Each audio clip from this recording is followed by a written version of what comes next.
Hi, so today I'll be talking about multiple sclerosis and I'll just be going over a general overview, the epidemiology, the different types, symptoms, and medications associated with it, and then I'll also be going over a case study and then looking at special precautions associated with someone with the disease. So, multiple sclerosis is a progressive neurodegenerative disease of the central nervous system. And what happens is it affects the flow of information between the brain and the body. And that's due to the immune system attacking the protective sheath that covers the nerve fibers. So they're damaged. The myelin and the neurons of the central nervous system are damaged. The cause of it isn't necessarily known. They're still trying to find a direct cause of it. There are risk factors that are associated with it, which I'll go more into. But typically, the onset of multiple sclerosis occurs between ages 20 to 40, and it can occur outside that range. That's just the most common age range. And with it, there are different types, including relapsing remitting, which is the most common, and then that can progress into what's known as secondary progressive. And then the other two are primary progressive, which is the second most common type, followed by progressive relapsing, which is the least common case is seen.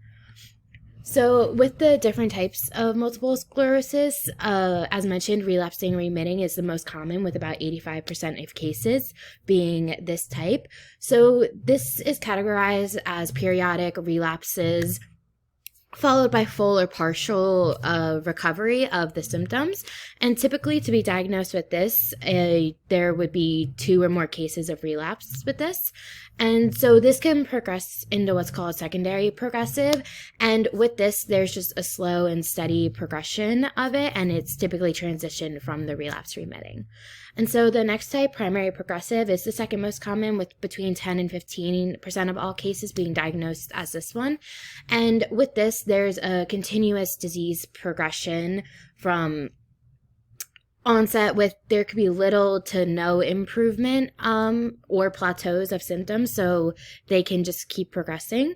And finally, with the last one, the progressive relapsing, this is the least common one, with only around 15% of cases being diagnosed as this one. And with this is just a progression from onset, and it's typically with distinct relapses superimposed on the steady progression with or without full recovery.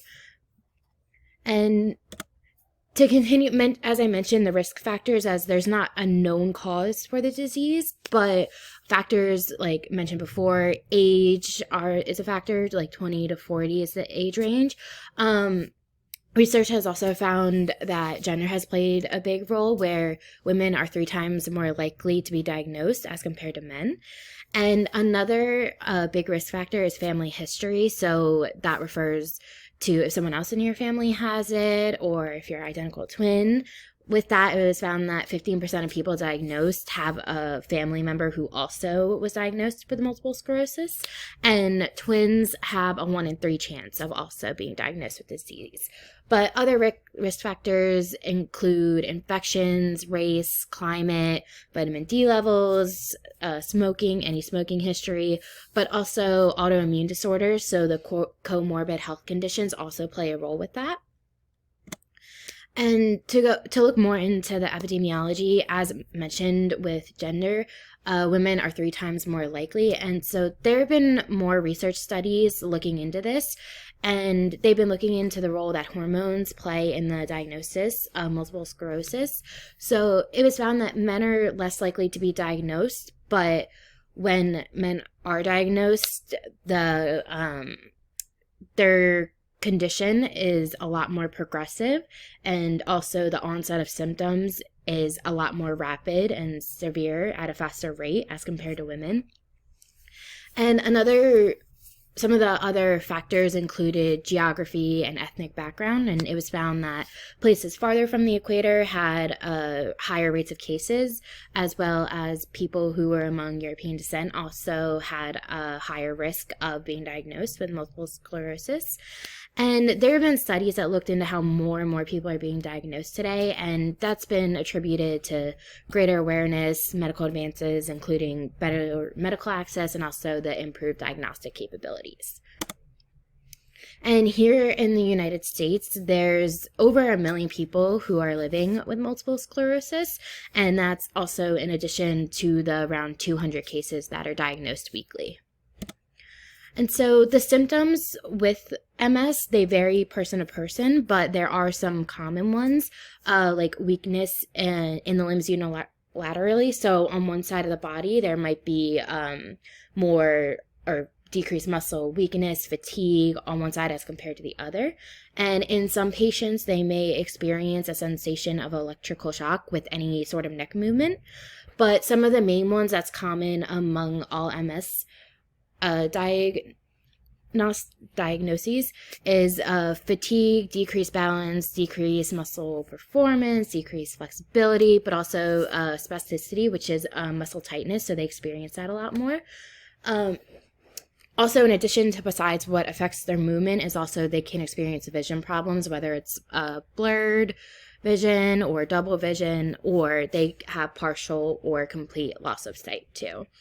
And another big thing is cognitive impairment. So their memory, short-term, long-term memory can be greatly affected by the disease. And the progression of as it progresses, it can get worse. And so the management, there are several medications that are used to manage it. Some of the most common ones are the corticosteroids and the interferons. There's beta 1A and beta 1B. And so with them, the effect on exercise, with the first one, it increases blood pressure and glucose levels. So that's definitely something to consider if someone is taking them. And then with the interferon and also acetate, there are flu-like symptoms that are accompanied with that. So that could be muscle weakness, fatigue, anything that can limit their exercise capability and what they can do when exercising. And so the progression of the disease, it varies person to person, but it can start at a level 1 where there's no disability or minimal signs of MS, whereas it can progress to where it's a moderate disability, but still ambulatory, still able to move up and around by themselves. But then it can progress to where they're still ambulatory, but they might need an assistive device like a walking cane or something. But then as it progresses more, then they may need to rely on the use of a wheelchair. Or ultimately, as it progresses more and more, they may be bedbound. And the worst progression is death attributable to by multiple sclerosis.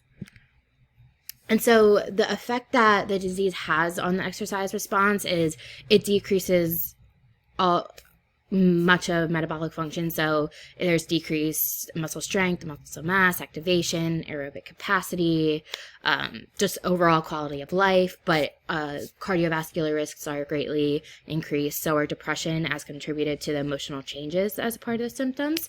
And also fatigue is a big one. But another thing is there's an increased heat tolerance. And when exercising, if not in a controlled climate, they can experience fatigue, tiredness, passing out, dehydration. So that's definitely something to consider. But with exercise, it can overall greatly improve the quality of life by improving walking, balance, cognition, breathing function, while working to prevent comorbid health conditions, but decreasing overall fatigue and the severity of the symptoms associated with the disease. And so for the case study, I chose to do a 43-year-old female who was diagnosed with the relapse remitting type of MS.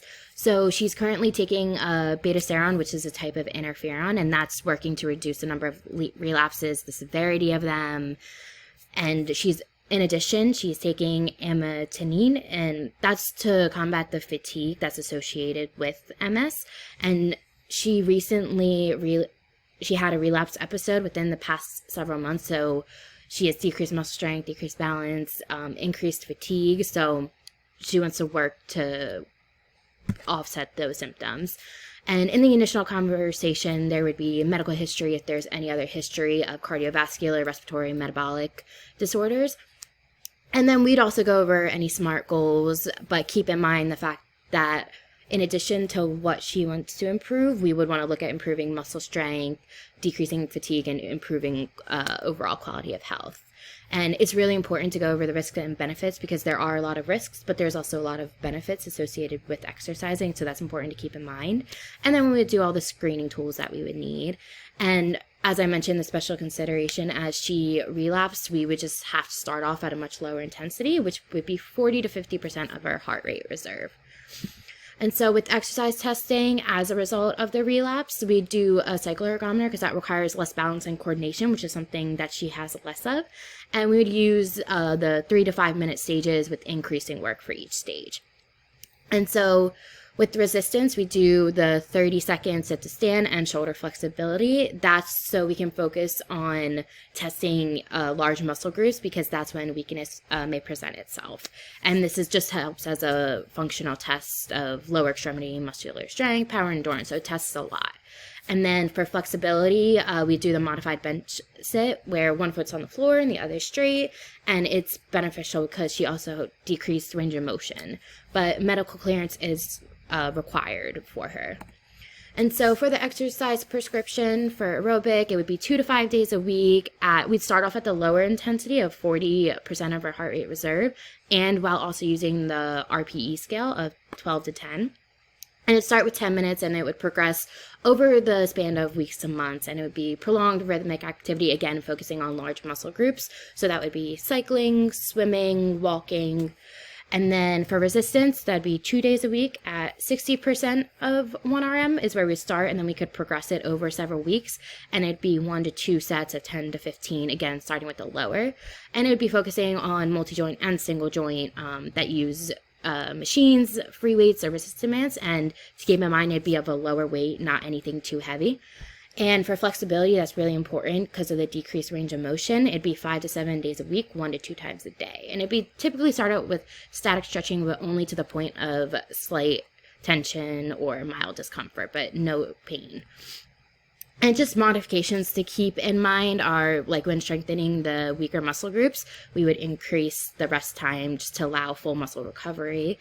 And then the worsening or previous symptoms could be due to body temperature. So that's where we'd keep it in, use fans or cooling garments, but keep it in a controlled, cool environment and be sure to stay hydrated. And also some other considerations are any MS patient who has a cognitive deficit that we would use, make sure they understand what we're doing, the exercise tests and training instructions, and use verbal cues and reinforcement. And so overall, there's a lot known about MS, but there's still a lot more to be learned. And over 1 million people are living with it, but exercise is a great form. As in addition to the medication, it's also another form of medication that can really help improve the overall quality of life, as it is a progressive disease. And there's many factors that influence the way in which the program should be set up, but you just have to take it in consideration based on case to case. And then here's just some of the references. If you wanted to look more into it and any part of the presentation, you can look at any of these.